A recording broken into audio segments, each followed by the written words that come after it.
Bismillahirrahmanirrahim. Assalamu alaikum students. In this week we have started chapter number 8, that is the thermal properties of matter, in which we have studied about the temperature, heat, measuring scales of the temperature and thermal expansion.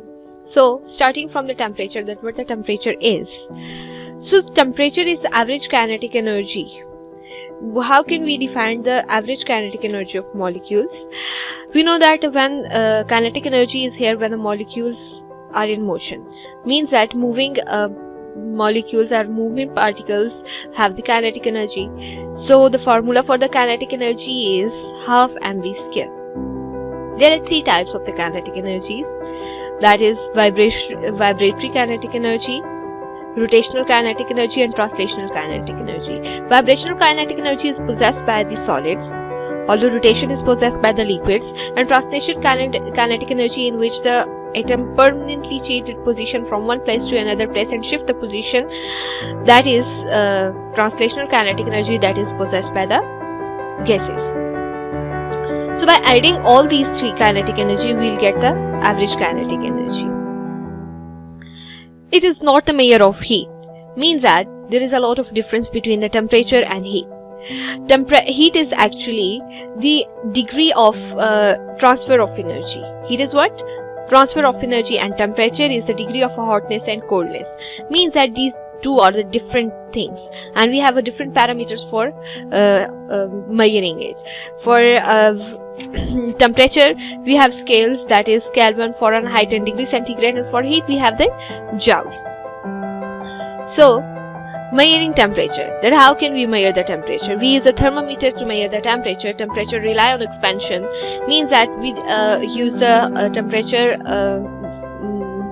scales for the thermometer. Thermometer is used for measuring the temperature, and thermometer it depends upon the expansion, means that we use alcohol or mercury in the thermometer, and that expand on heating and contract on cooling. Thermometer use expansion and contraction to measure the temperature, right? Temperature scales.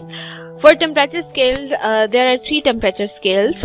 For every temperature scale there are two fixed points. We call that a reference point. One is the hottest point and one is the coldest point. For first of all we are discussing about the Fahrenheit. In Fahrenheit, which was discovered by the German physicist Daniel Gabriel Fahrenheit, freezing point is 32 degrees centigrade and 32 Fahrenheit, and boiling point of water over here is 212.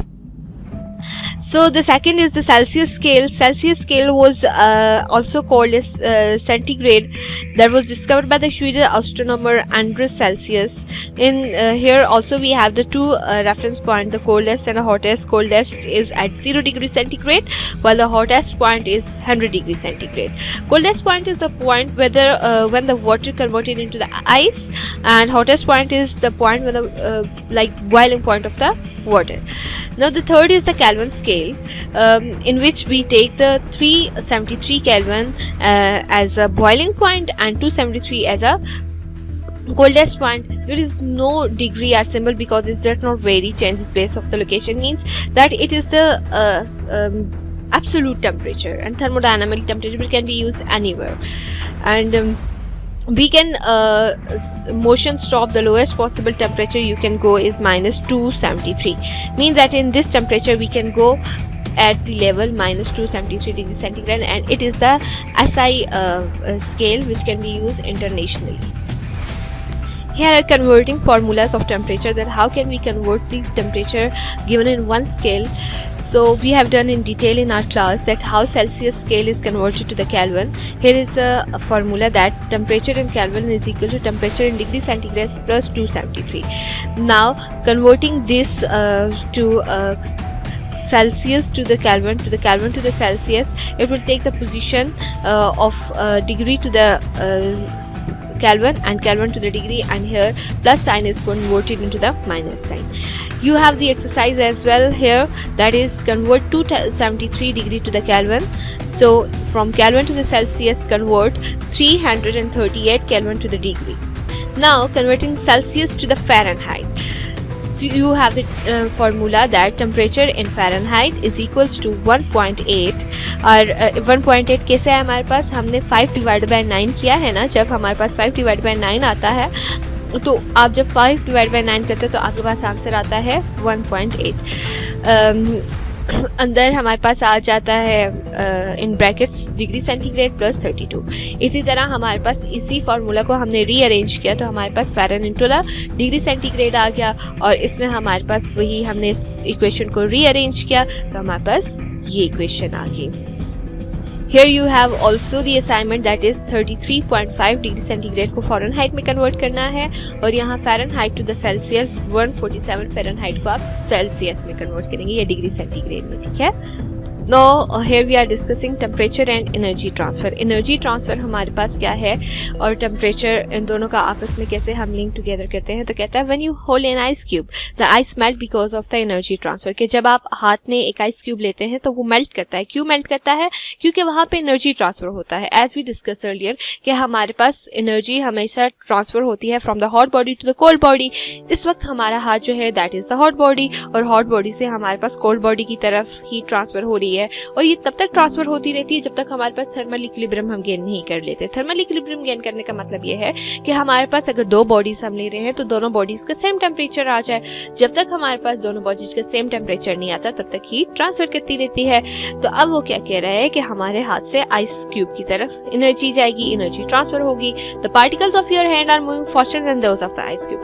हमें ये भी पता है कि जो hot body होती है उसके पास काइनेटिक एनर्जी ज्यादा होती है as compared to the cold body. तो हमारे पास जो हमारा हाथ है वो गर्म है तो और ice cube is a cold, so हमारे हाथ के जो पार्टिकल है they are moving faster, means उनकी काइनेटिक एनर्जी ज्यादा है। तो कहता है the particles of your hand collide with the particles of ice cube and cause the particles of the ice cube to move faster, कि हमारा हाथ कोलाइड करता है आइस क्यूब के साथ और आइस क्यूब के पार्टिकल्स को इस बात पे आमादा करता है और उन्हें एनर्जी देता है कि तुम लोग भी क्या करो, जल्दी जल्दी से मूव करो। उन्हें काइनेटिक एनर्जी प्रोवाइड करता है। When the ice cube particles move faster, जब वो फास्टर मूव करते हैं उनकी काइनेटिक एनर्जी ज्यादा हो जाती है, कोलिजन होती है, तो हमारे पास आइस क्यूब पर जो होता है टेम्परेचर वो राइज हो जाता है। अब जैसे जैसे टेम्परेचर राइज होगा हमारे पास आइस क्यूब मेल्ट होना स्टार्ट हो जाएगा। Clear? Now, the energy transfer between two particles of the object due to the temperature difference between two objects is called heat। कि हमारे पास heat क्या है कि जब हमारे पास दो बॉडीज हो और दोनों का टेम्परेचर अलग अलग हो और उनके दरमियान में ट्रांसफर ऑफ एनर्जी हो, दैट इज कॉल्ड हीट। उसे हम क्या कहते हैं? हीट कहते हैं। The transfer of heat always goes from the high temperature to the lower temperature. वही बात कि हमारे पास क्या होगा, टेम्परेचर जहाँ पे ज्यादा होगा वहां से हीट ट्रांसफर होगी to the lower temperature. This happen until the equilibrium reach. ये तब तक होता रहता है जब तक इक्विलिब्रियम नहीं आता और इक्विलिब्रियम की कंडीशन को हम क्या कहते हैं? Thermal equilibrium. ठीक, कि हमारे पास therm means heat, equilibrium means बराबरी की सतह के हीट हमारे पास बराबर हो जाती है। The heat may feel cool at first but your body will warm up until they reach the same temperature. Equal temperature is equal to equilibrium. Heat gain is equal to heat loss, law of conservation of energy. कि हमारे पास बच्चों यहाँ पे law of conservation of energy आता है। आप एक जगह पे बैठते हो, सर्दियां हैं तो आप जहाँ पे बैठे हुए पहले तो वो जगह ठंडी होती है लेकिन कुछ देर बाद आपकी बॉडी से हीट निकलती है और वो उस जगह को गर्म कर देती है। ऐसे ही होता है ना, और आपकी बॉडी को उस हीट का टेम्परेचर सेम हो जाता है। जब तक वो सेम होता है तब तक हीट हमारे पास ट्रांसफर होती रहती है और जब सेम हो जाता है उस पॉइंट को हम कहते हैं इक्विलिब्रियम। अब वो कहता है हीट जो हमारे पास हीट ने गेन की वो उतनी होती है जितनी आपकी बॉडी ने हीट लॉस की, मीन्स हमारे पास law of conservation of energy यहाँ पे वैलिड होता है। क्लियर बच्चों? Now unit of measuring heat, क्या हम हीट को कैसे मेजर कर सकते हैं? तो बच्चों हम हीट को कैलोरीज या जॉउल्स में मेजर करते हैं। यूजुअली हम इसे जॉउल में ही मेजर करते हैं। अब कहता है 1 कैलोरी या 1 जॉउल कितना होता है? तो कहता है amount of heat needed to raise the temperature of 1 gram of liquid at 1 degree Celsius. के हमारे पास इतनी अमाउंट ऑफ हीट जो टेम्परेचर का राइज करती है कितने का? 1 ग्राम आप लिक्विड लेते हैं और उसमें 1 डिग्री सेल्सियस राइज आता है। Since heat is related to the kinetic energy of unit of joules are often use. कहता है हमारे पास हीट में क्या होता है? काइनेटिक एनर्जी होती है, तो हम जॉउल्स भी यूज करते हैं। कहता है 1 Celsius is equals to 4.2 joules. Okay, hope so it is clear and this is all which we discuss in this week. Thank you.